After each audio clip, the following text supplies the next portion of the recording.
연표 중심 써머리 만점 한국사 신라 통일편을 살펴보도록 하겠습니다. 자, 신라는 앞서 보셨던 것처럼 법흥 진흥왕을 거치면서 피크 전성기를 맞았습니다. 이후에 진평왕이 바톤을 물려받았었는데요. 중국이 복잡했던 26개 나라의 남북조 시대가 끝나고 드디어 수라는 나라가 통일했습니다. 고구려는 이때 영양왕이 통치하고 있었죠. 신라는 원광이라는 스님이 유학 갔다 왔는데요. 수나라에 편지를 보내게 했는데 편지 이름이 걸사표입니다. 누구? 신라의 진평왕 때입니다. 그는 연호를 금복으로 사용하기도 하였다. 시험에 진평왕은 2개 정도 키워드가 시험에 나왔습니다. 자, 이제는 여왕시대가 옵니다. 한 사람은 앞에 보셨던 진평여왕의 맏딸, 큰딸인데요. 그녀는 최초로 신라의 여자 왕이 됐습니다. 그녀에게 당나라에서 선물이 왔는데요. 펼쳐보았더니 모란 꽃이 그려져 있었습니다. 그래서 이 신라의 선덕여왕이 모란 꽃은 향기가 없다. 그래서 나비가 안 보이는 거다. 이것은 뜻이 당나라 황제가 나를 여왕이라고 무시하고 조롱하는 것이다 라는 이런 내용의 사료가 보이면은 주인공은 선덕여왕이다 라는 데서 정답을 찾아야 합니다.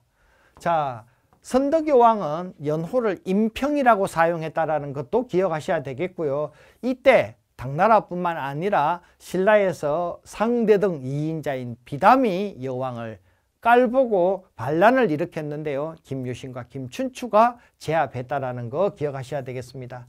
한편 국가의 위기를 맞았는데요. 백제의 의자왕이 윤충이라는 장군을 보내서 경남 합천에 있던 대야성의 점령당하고 이때 성주였던 김춘추의 사위와 딸이 함께 죽임을 당했다라는 사료를 만난다라면 선덕여왕에서 정답을 여러분들이 찾으셔야 합니다. 다음으로 사천 여동생이 역시 여왕에 오르니 진덕여왕입니다. 앞에 이 백제 윤충 장군의 침입에 의해서 한번 나라가 흔들리자 당시 선덕여왕의 오른팔 출신으로서 살아있었던 진덕여왕 때 김춘추는 당나라로 건너가서 신라와 당나라 간의 나당 동맹을 맺었습니다. 연도 기억해야 합니다. 648년. 연도를 기억하는 이유는 시험 문제에서 다음에서 순서대로 가나다라를 바로잡아라. 여러분들이 꼭 연도를 알아야 될 이유가 되겠습니다. 중국과의 관계에서는 중국이 입는 이 공복을 의관을 착용했고요. 태평송이라고 해서 아부 떠는 이런 시를 노래를 갖다 바치기도 했습니다. 그리고 신라가 이전에 사용했던 임평이라는 연호 이런 것들을 다 없애버리고 중국색으로 맞추었다라는 게 진덕여왕입니다. 원인은 나당 동맹에 의해서 이제 당나라와 한편 먹었기 때문에 당나라 눈치를 살폈다라는 이런 결론입니다. 29대 무열왕은 이제 여성들이 왕이 되는 시대를 지나서 아버지 엄마가 다 왕족인 성골왕의 시대가 사라지고 진골, 엄마나 아빠 둘 중에 한 사람만 왕족이면은 골품제에 따라서 진골도 왕이 될 수 있다는 것을 처음으로 보여줬습니다. 원인은 성골이 소멸되었기 때문이죠. 자, 왕권을 강화하기 위해서 왕의 아버지나 왕의 동생이나 형을 갈문왕이라고 불렀는데 이 제도를 없애버렸습니다. 왕자를 쓸 수 있는 사람은 나밖에 없다. 왕권 강화, 반대로 갈문왕이시여 하는 이런 호칭을 사라지게 했다는 겁니다. 그는 백제를 쳐들어갔습니다. 나당 동맹에 의해서 당나라와 함께 쳐들어갔죠. 결국은 김유신이 계백을 격파했고요. 당나라 군대와 함께 의장의 항복을 받아서 660년에 결국 신라가 당나라를 병합했습니다. 그런데 백제의 복심과 도침이라는 사람은 주류성이라는 데서 백제 아직 안 끝났다 이렇게 부흥운동을 했고요. 흑치상지라는 사람도 인좀성이라고 하는 데서 우리 다시 백제가 일어나겠다 했는데 현재 주류성과 임종성의 정확한 면칭은 밝혀지지 않아서 여기가 우리 동네다 서로 이렇게 주장들 하고 있습니다. 자, 이번에는 문무왕입니다. 김춘추 무열왕이 죽으면서 백제는 죽기 전에 가졌지만 고구려를 갖지 못했습니다. 문무왕에게는 드디어 삼국을 통일할 고구려 통일의 꿈이 주어졌습니다. 그런데 먼저 임존성을 제압해야 되죠. 백제 부흥운동을 주저앉혀야 되는데 지순실이라는 사람이 끝까지 항복하지 않았다는 유명한 얘기가 있습니다.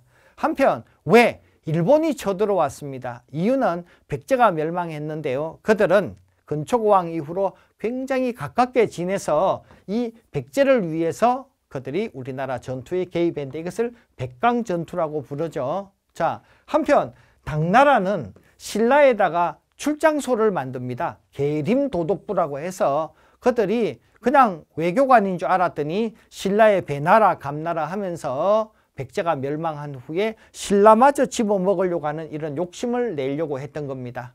어쨌든 신라는 잠자코 참으면서 나당연합군을 만들어서 고구려에 쳐들어가서 668년에 고구려 보장왕의 결국 항복을 받게 됩니다. 앞서 연남산의 평양성 항복 배우셨죠?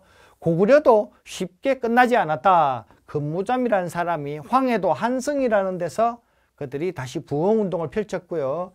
보장왕의 후궁의 아들 안성이라는 서자가 그가 백제 고구려 부흥운동의 뜻이 있는 걸 알고서 전라북도 익산에 금마저라는 곳으로 옮겨오게 한 다음에 당나라와 싸우기 위해서 고구려 멸망한 세력을 후원했습니다.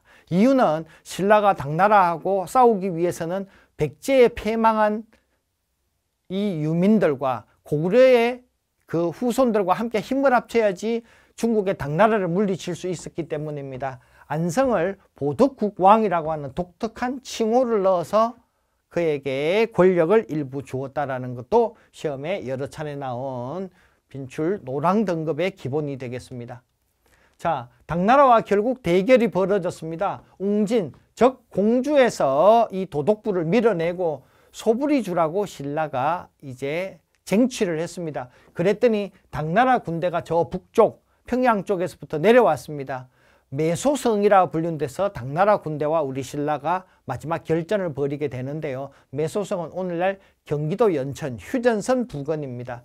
자, 이번에는 육군을 이기자 해군이 왔습니다. 기벌포라 불리우는 저 전라북도 군산 언저리에서 당나라 군대가 왔는데 해군도 격파했습니다. 육군과 해군을 다 격파하자 당나라가 작은 고추가 맵다, 신라를 이길 수 없다라는 것을 인정하게 되어졌고요. 그 결과 당 세력을 축출하고 신라는 고구려와 백제를 끌어안는 이제 삼국 통일을 완수하게 되었는데 김유신 장군은 삼한을 통일하였다라고 표현을 삼국이 아니라 삼한이라고 표현했습니다.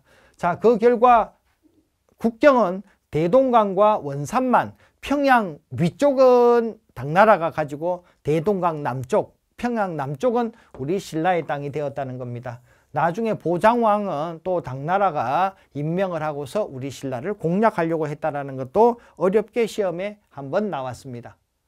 자, 문제 풀겠습니다. 진흥왕은 한강 유역을 빼앗고 고령 지역의 어떤 나라를 정복하였나요?